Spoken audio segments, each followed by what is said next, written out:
आपका स्वागत है, जहां बात होगी यूपी की कुछ चुनिंदा और बड़ी खबरों पर और बताएंगे कि कैसे आगरा में एतमादपुर पालिका कार्यालय के बराबर से देशी शराब का ठेका खुलने के विरोध में महिलाओं ने किया हंगामा। वहीं गाजीपुर में फर्जी नंबर प्लेट लगी 5 स्कॉर्पियो के साथ 2 शातिर गिरफ्तार किए गए। वहीं प्रयागराज में करछना थाना क्षेत्र में अपहरण की सूचना पर मचा हड़कंप। ऐसी तमाम खबरों पर होगी विस्तार से चर्चा। एतमादपुर पालिका कार्यालय के बराबर से देशी शराब का ठेका खुलने के विरोध में महिलाओं ने ठेके पर पहुंचकर हंगामा करते हुए शराब के कार्टून नाले में फेंके तथा कुर्सी व फर्नीचर तोड़कर सड़क पर आग लगा दी, जिससे हाईवे पर हड़कंप मच गया। सूचना पर पुलिस फोर्स मौके पर पहुंच गई, जिसके बाद महिलाएं एसडीएम एतमादपुर से मिलने पहुंची। बताते चले कि पूर्व में कई बार शराब के ठेके के विरोध में वार्ड सभासद के नेतृत्व में महिलाएं अधिकारियों को लिखित शिकायत दे चुकी थी। अधिकारियों ने नए वर्ष में शराब का ठेका हटाने का आश्वासन दिया था, लेकिन ठेका पूर्व की दुकान के बराबर में ही चालू हो गया। आरोप है कि नियम के विरुद्ध शराब का ठेका चलाया जा रहा है। शराब के ठेके के 200 मीटर की दूरी पर 2 इंटर कॉलेज व 200 मीटर पर 2 मंदिर हैं, जहां आए दिन शराबी हंगामा व महिलाओं से अभद्रता करते रहते हैं। उक्त शराब का ठेका आगरा फिरोजाबाद बॉर्डर का है, जो बस्ती में लगाया जा रहा है। बता दें कि इस मामले में एसडीएम एतमादपुर कृष्ण कुमार सिंह का कहना था कि ये शिकायत पहले भी मिल चुकी है, जिसमें आबकारी विभाग जांच कर रहा है। साथ ही फिर से नियमों की जांच के लिए रिपोर्ट भेजी जाएगी। सही नगर एतमादपुर में हाईवे पर एक देशी शराब के ठेके पर महिलाओं ने तोड़फोड़ की है। आपसे ही मिली थी, क्या मामला है और क्या अब तक कार्रवाई हुई है इसमें? यहाँ आज कुछ महिलाएं आई थी जिनकी शिकायत ये थी कि एक शराब का देसी शराब का ठेका है, जहाँ पे जो शराब परोसी जा रही है दुकान के बाहर, और इसी के साथ उनका कहना था कि नियत टाइमिंग के बियॉन्ड भी शराब परोसी जा रही है। इन आरोपों की जांच भी कराई जाएगी। पूर्व में भी इस पर जांच करी गई है, पेनल्टी लगाई गई है शराब की दुकान पर। अगर भविष्य में भी ये पाया जाता है कि ऐसी चीज़ें करी जा रही हैं तो इसके ऊपर स्ट्रिक्ट कार्रवाई करी जाएगी। ये चीज़ सामने आई कि जिस जगह ठेका अलॉट हुआ है वहाँ से अलग बस्ती में खोल दिया गया है, पास में कॉलेज भी है, तो सर ऐसा कुछ भी जांच हुई है सर? जो नियत प्रावधान है कि एक डिस्टेंस के भीतर कोई कॉलेज या मंदिर नहीं होना चाहिए, इसकी भी पुनः जांच कराई जाएगी। अगर ऐसा पाया जाता है कि जो डिस्टेंस प्रिस्क्राइब्ड है शासन के द्वारा, उससे कम डिस्टेंस के अंदर ऐसे संस्थान है तो इसके ऊपर स्ट्रिक्ट कार्रवाई होगी। आगरा से सी न्यूज संवाददाता विष्णु बघेल की रिपोर्ट। गाजीपुर के करंडा थाना पुलिस और स्वाट सर्विलांस टीम को बड़ी सफलता मिली है। बताते चले कि थानाध्यक्ष करंडा वागीश विक्रम सिंह अपनी टीम के साथ थाना क्षेत्र के चाड़ीपुर तिराहे पर वाहनों की चेकिंग कर रहे थे, मगर मुखबिर की सूचना प्राप्त हुई कि मैनपुर की तरफ से आ रही 2 स्कॉर्पियो वाहन, जिस पर गलत नंबर प्लेट लगी है, उसे बेचने की फिराक कुछ लोग में है। इस सूचना पर पुलिस टीम द्वारा मौके पर दोनों स्कॉर्पियो के साथ 2 अभियुक्त अमित यादव और जितेंद्र को गिरफ्तार कर लिया। गिरफ्तार करने वाली पुलिस टीम में वागीश विक्रम, थानाध्यक्ष करंडा के साथ टीम व स्वाट सर्विलांस टीम प्रभारी रामाश्रय राय व शिवकांत मिश्रा में शामिल थे। कामयाबी मिली, किस तरह की कामयाबी है और किस तरह का ये गैंग है सर? आगामी जो लोकसभा इलेक्शन है, क्योंकि इसमें काफ़ी मात्रा में प्रत्याशी गण प्रचार में वाहन लगाते हैं, तो इस तरह का इनपुट हमारी करंडा पुलिस और स्वाट सर्विलांस को था कि कुछ गाड़ियां जो गैर प्रांतों में जिनका रजिस्ट्रेशन पूरा हो चुका है, उन्हें सस्ते दामों पर ला के और उनके कूट रचित दस्तावेज़ तैयार कराकर और उन्हें यहाँ पे चलाया जाना था किराए पर। इस सूचना पे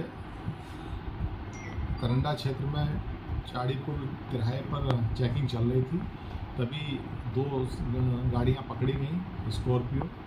जब चेक किया गया तो उसके जो उपलब्ध कागजात थे वो और जो गाड़ी का चेसिस और इंजन नंबर था, सब में भिन्नता थी और सख्ती से पूछताछ की गई तो इस तरह की 5 स्कॉर्पियो गाड़ी बरामद हुई हैं, जिनका रजिस्ट्रेशन, जैसा आप सबको विदित है, 15 साल का रजिस्ट्रेशन होता है डीजल गाड़ियों का, वो सब समाप्त हो चुका था। और उसके बाद कूट रचित दस्तावेज़ तैयार कराकर उन गाड़ियों को ये किराए पे और जो शादी लगन होती है उसमें चलाते थे। इसका सबसे बड़ा जो आर्थिक पहलू ये है कि ऐसे वाहन जो चलाए नहीं जा सकते थे, वो दूसरा इनका दुर्घटनाग्रस्त होने पर कोई किसी भी जो पीड़ित होता है उसे कोई इंश्योरेंस इत्यादि की भी सहायता नहीं मिलती है। तो ये बड़ा संगठित होकर इस तरह की गतिविधियों को संचालित कर रहे थे। निश्चित रूप से इस गैंग के पकड़े जाने से, इन गाड़ियों की रिकवरी होने के बाद इस तरह की जो लोग मंसूबे पाले हुए थे, गलत तरीके से गाड़ियों को लाके उनका रजिस्ट्रेशन कराकर उनका संचालन करें, उस पर रोकथाम लगेगी और इन सभी पे गंभीर धाराओं में अभियोग पंजीकृत किया जा रहा है। सभी गाड़ियों को सीज किया जा रहा है और निरंतर इस और जो हमारी जनपद की पुलिस है वो कार्य करती रहेगी। कितने लोगों को गिरफ्तार किया गया सर? 2 लोगों को गिरफ्तार किया गया है। इसमें यही लोग महाराष्ट्र, गुजरात इत्यादि राज्यों से लाते थे, जिन गाड़ियों का रजिस्ट्रेशन ओवर हो चुका होता था और यहाँ पर उनका संचालन करा रहे थे। गाजीपुर से सी न्यूज़ संवाददाता हसन खान की रिपोर्ट। बदलते मौसम को देख शासन ने अलर्ट जारी कर सरकारी विभागों को बीमारियों के नियंत्रण को लेकर निर्देश दिए हैं। इस मौसम में लापरवाही बरतने पर लोग पेट दर्द, उल्टी, दस्त, बुखार आदि बीमारियों की चपेट में आ जाते हैं। गर्मी बढ़ते ही मच्छरों की संख्या कम हो जाएगी। स्वास्थ्य विभाग ने अन्य सरकारी विभागों के साथ सीडीओ अध्यक्षता में 2 या 3 बैठक हो चुकी है। इसमें संचारी रोग नियंत्रण एवं मतदाता जन जागरूकता रैली निकालकर शुभारंभ किया। मुख्य विकास अधिकारी मनीष मीणा ने बताया कि बदलते मौसम में मलेरिया, पेट दर्द, उल्टी, दस्त, बुखार आदि बीमारियां फैल जाती हैं। उनकी रोकथाम के लिए मथुरा प्रशासन ने मजबूत इंतजाम किए हैं। लोगों को घबराने की जरूरत नहीं है। उन्होंने आने वाले लोकसभा के चुनाव में दूसरे चरण के 26 अप्रैल को मतदान करने के लिए लोगों से अपील की है। रैली में आंगनबाड़ी आशाएं, नगर निगम कर्मचारी एवं जिला स्वास्थ्य विभाग के अधिकारी, नगर निगम के अधिकारी आदि मौजूद रहे।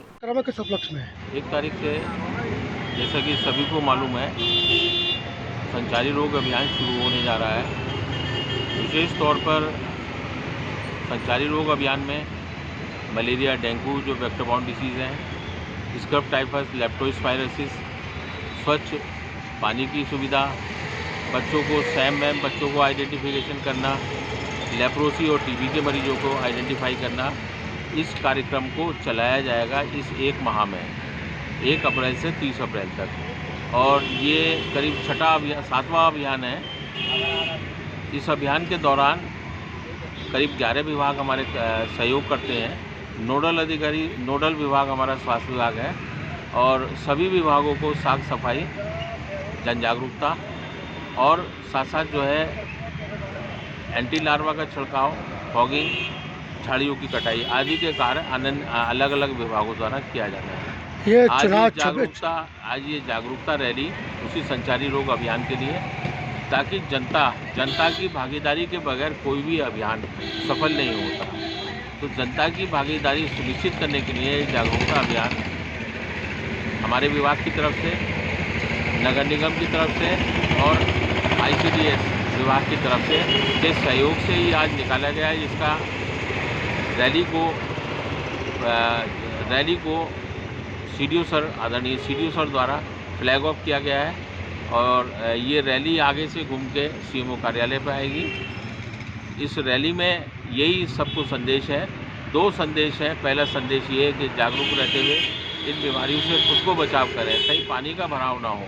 और दूसरा संदेश ये है कि आप बिल्कुल चिंतित ना हो, हम लोगों के पास पर्याप्त मात्रा में हमारे पास संसाधन है इन बीमारियों से निपटने के लिए। ये चुनाव है, 2nd चरण में ये चुनाव है मथुरा में होने वाला, उससे संबंधित हर कार्यक्रम में आवश्यक यह भी बन जाता है कि संविधान हमारा सुरक्षित रहे। जो आगामी लोकसभा चुनाव है, इसमें अधिक से अधिक हमारे ज़्यादा से ज़्यादा मतदाता जागरूक होकर वोट डाल सकें। तो उसके लिए जो है ना, उसके लिए भी एक संदेश इस रैली के माध्यम से दिया जा रहा है। जो रैली निकाली गई है संचारी रोग की और चुनाव से लेकर के, क्या मामला है? आज राजीव भवन के मेन गेट से एक रैली निकाली गई है। रैली का जो मुख्य उद्देश्य है वो विशेष संचारी रोग अभियंत्रण अभियान हमारा चल रहा है। तो जो रोग इस टाइम पे, क्योंकि गर्मी का मौसम है, मच्छर काफ़ी ज़्यादा हो जाते हैं, तो हमेशा एक इन्फेक्शन स्प्रेड होने का डर बना रहता है। उसी के संबंध में दस्तक अभियान और विश्व संचारी रोग अभियान चलाया गया है। इस अभियान के अंतर्गत गांव-गांव में हर गली की, हर नाले की साफ सफाई, झाड़ियों की कटाई और स्कूलों में बच्चों को संचारी रोग के बारे में जागरूक करना, कैसे बचाव करना है उनके बारे में जागरूक करना, आंगनबाड़ी बहनों द्वारा, आशा बहनों द्वारा घर घर जाकर लोगों को इस संबंध में जागरूक करना, संबंधित उपचार के बारे में बताना, यह उद्देश्य रहता है। चुनावों से लेकर के जो आगामी चुनाव होने वाले चाहे सेकंड चरण में, उस संबंध में आप क्या कहना चाहेंगे? साथ ही में चुनाव की तैयारियां, जनपद मथुरा में 26 अप्रैल को मतदान दिवस है और मतदान की पूरी तैयारियां हमारी पूरी टीम लगी हुई है। ऑब्जर्वर्स भी 2 ऑब्जर्वर्स आ गए हैं, बाकी ऑब्जर्वर्स भी जनपद में पधार चुके हैं। कार्मिकों का ट्रेनिंग आज ही से स्टार्ट हुआ है बीएसए कॉलेज में, तो 1 तारीख से 7 तारीख के मध्य हम समस्त कार्मिकों का प्रथम चरण का प्रशिक्षण समाप्त करेंगे। इसके पश्चात द्वितीय चरण का जो प्रशिक्षण होगा वो 17 अप्रैल से चालू होगा, जो चुनाव से समय पूर्व हम पूरा करा लेंगे। अभी एक गीत का विमोचन किया गया था आपके द्वारा, वो गीत जो किसी भी नगर निगम की गाड़ियों पर देखने को सुनने को नहीं मिलता, इसके बारे में क्या कहना है? मतदान दिवस पे चूँकि अभी भी जो मतदाता प्रतिशत है, जो वोटिंग परसेंटेज है वो थोड़ा कम है और हम लोगों का एफर्ट हमेशा ये रहता है कि मतदाता प्रतिशत कम से कम 70% के आसपास जाए। उसी के लिए स्वीप के अंतर्गत हम जागरूकता कार्यक्रम पूरे जनपद में चला रहे हैं। जगह जगह हर तहसील में, हर ग्राम पंचायतों में विभिन्न माध्यमों से प्रचार प्रसार किए जा रहे हैं। इसी के अंतर्गत स्वीप के लिए एक लोकल आर्टिस्ट से हमने गाना बनवाया, एक गीत बनवाया जो यहाँ की संस्कृति को भी समाहित करता है तथा उसी गीत को हम नगर निगम की गाड़ियों में, पीए सिस्टम्स में, मंदिरों के आसपास पीए सिस्टम्स में। ये कब से शुरू होगा? और ये चालू कर दिया हम लोगों ने। आप नगर निगम की गाड़ियों में देखोगे ऑलरेडी चल रहा है। पुलिस के पीए सिस्टम्स में बता दिया गया कि आप भी वो गीत अपने आप चलाइए।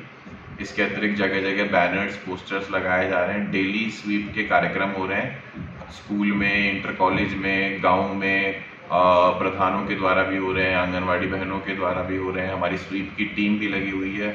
जहाँ पे सबसे कम प्रतिशत मतदान हुआ है वहाँ पे हम स्पेशल टीम्स बना के भेज रहे हैं ताकि उस बूथ में यदि कोई कारण हो मतदान गिरने का तो वह टीम वहाँ जाके लोगों को जागरूक करके, प्रेरित करके ज़्यादा से ज़्यादा मतदान करवा सके। मतदान को लेकर के और रोग संचारी को लेकर के आप मथुरा की जनपद की जनता को क्या संदेश देना चाहते हैं? जनपद मथुरा की जनता को आपके माध्यम से हमारा यही संदेश रहेगा कि यह वो मौसम है जब हमें साफ सफाई की बहुत ज़्यादा आवश्यकता है कि आसपास, हमारे घर के आसपास मच्छर पैदा ना हो। इस बार जो मच्छरों का प्रकोप है वो पिछले सालों से थोड़ा ज़्यादा है। मच्छर कहीं ज़्यादा मात्रा में हमको दिख रहे हैं, तो इसलिए बेस्ट है नियमित साफ सफाई रखें, हाथ धोएं, खाना अपना क्लीन रखें और आसपास जितने भी, अगर आपके घर के आसपास कहीं पानी इकट्ठा हो रहा है या कहीं झाड़ियाँ उगी हुई हैं तो उनका क्लीनिंग करवा लें। मतदान के विषय में मेरा आप मीडिया बंधुओं के माध्यम से समस्त जनपद मथुरा के प्रदेशवासियों से यह अनुरोध है कि 26 अप्रैल को हमारे यहाँ पे मतदान दिवस है। मतदान करने के लिए, आपके अधिकार का उपयोग करने के लिए सभी को अवकाश दिया जाता है, तो प्लीज़ आप सभी से अनुरोध है कि हर कोई जो भी वोटर लिस्ट में है वो अपना वोट अवश्य दें। मथुरा से सी न्यूज़ संवाददाता जीवनदीप कल्याण की रिपोर्ट। प्रयागराज जिले के करछना थाना क्षेत्र में अपहरण की सूचना पर मचा हड़कंप। सूचना कंट्रोल रूम 112 पर डायल पर 0126 और करछना पुलिस की सक्रियता से अपहरित हुए बच्चे को सकुशल बरामद किया। अपहरित हुए व्यक्ति का नाम आनंद मिश्रा पुत्र ज्ञानचंद मिश्रा निवासी लहबरा कौंधियारा का बताया जा रहा है। करछना थाना क्षेत्र के घटवा चौराहे के समीप से अपहरण किया गया था। युवक सेमरी गांव के बाहर सुनसान जगह पर ट्यूबवेल पंप के कमरे में बंद किया गया था। पीआरबी 0126 मौके पर पहुंचकर बंधक बनाए गए समेत 2 अपहरणकर्ताओं को मौके से गिरफ्तार किया है। प्रयागराज से सी न्यूज़ संवाददाता मंगला प्रसाद पटेल की रिपोर्ट। फिलहाल यूपी बुलेटिन में बस इतना ही। देश दुनिया की तमाम खबरों की जानकारी के लिए आप बने रहें सी न्यूज़ भारत के साथ। हर खबर आपके साथ, आपके हाथ।